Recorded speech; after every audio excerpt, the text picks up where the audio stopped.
So, a little bit of vulnerability today. I woke up and I just felt off.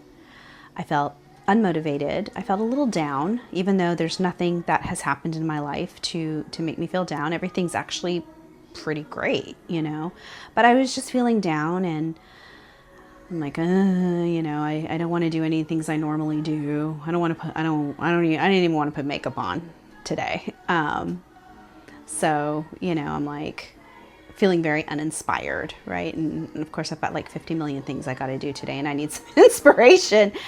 But I couldn't figure out why. Why do I feel so down? Nothing has happened. There's so much for me to be grateful for. I'm putting on the garment of praise for the spirit of heaviness, and, spending time in prayer. And what is going on? Why do I feel this way?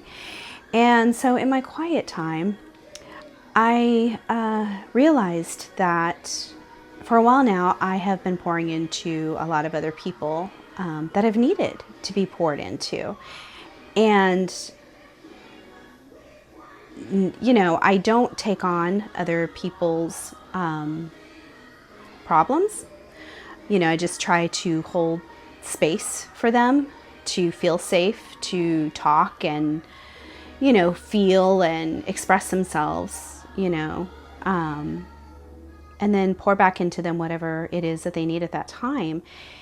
But I realized that I had been pouring for so long into other people that I was becoming depleted because I wasn't finding ways of being poured back into.